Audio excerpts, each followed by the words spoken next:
The mainstream is a weird and strange topic. It tends to change and make different turns in massive ways. At first, we may like pirates, and then superheroes, nostalgia to other decades, like the 80s.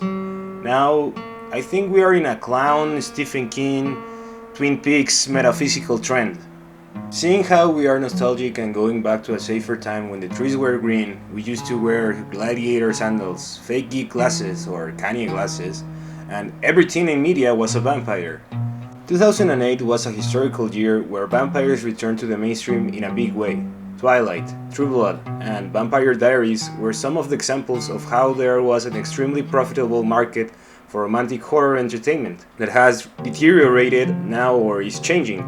But why is it that we love vampires over other monsters?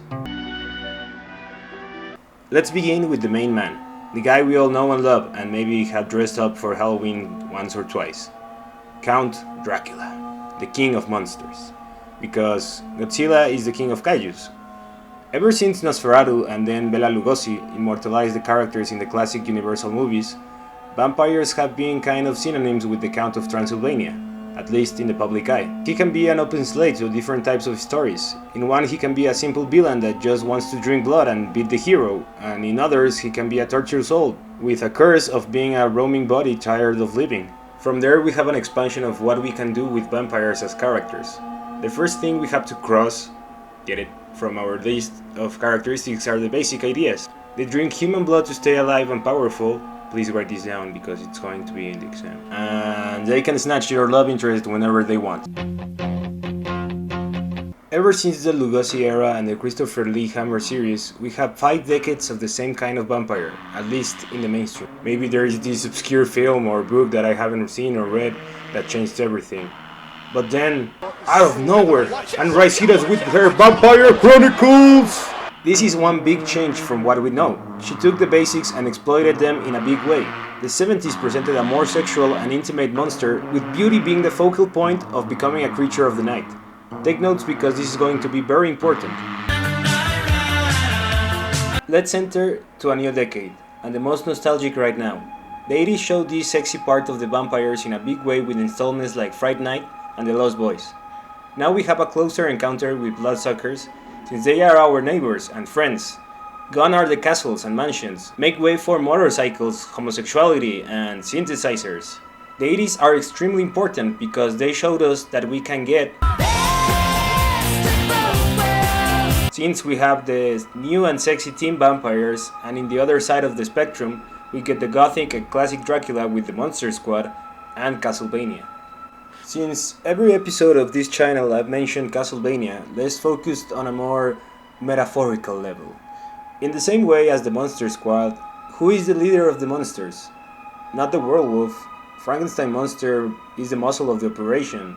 The Black Lagoon creature gives aquatic support. Even pharaohs and the Grim Reaper kneel before their account. The vampire is the mastermind, the main bad guy in the story. The final boss, proving my point that the king of monsters is the pale guy. The 90s continue with exploring other genres. We now have action and martial arts with Blade, another adaptation of Bram Stoker's work with Keanu Reeves' weird accent. These things already. Bloody wolves chasing me through some blue inferno. Old Mexican vampires with Guillermo del Toro's Cronos, and black comedy with transformations in From Dusk Till Dawn. Also, a penis gun. And making a comeback with what I like to call handsome Avengers. Interview with the Vampire put all your sexy daddies in one basket and made them look like Fabio and those novels that your mom likes to read in the bathtub. Seriously, if I had seen this movie before Charlie's Angels, I think I would be like Ralph in the Simpsons movie. Remember that focal point I told you in the 70s? This is where it makes everyone turn their heads around and say, those vampire guys, they so hot right now. But they never stop being hot, they just adapt to survive. In the early 2000s, fear took a new face in the classic Disney Channel movie Mom's Got a Date with a Vampire, showing us that Dracula is capable of snatching your girl and your mom. In this decade, everyone came back. Nosferatu's story was rebranded with the Shadow of the Vampire. Guillermo del Toro and Blade joined forces in one of the best sequels of all time. The Count himself made 2 appearances and fought Wolverine in Van Helsing. Let the Right One In showed us another interesting twist in the canon of vampires and why immortality is more a curse than a gift. And then the skies opened and screamed, "You should read Twilight!" Everything comes full circle, and from elementary school to middle school, Twilight was everywhere. And as is common, and I don't know why, but every media that is targeted to teen girls tends to be hated by everyone. Music, books, movies, and TV shows all tend to be despised by society.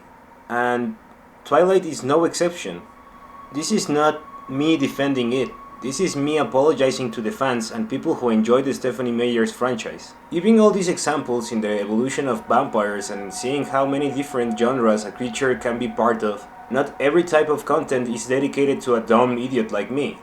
And given that I had a Twilighton recently, I can safely say that I am not the target for this series. So I will do the mature thing and understand that everyone can get a vampire.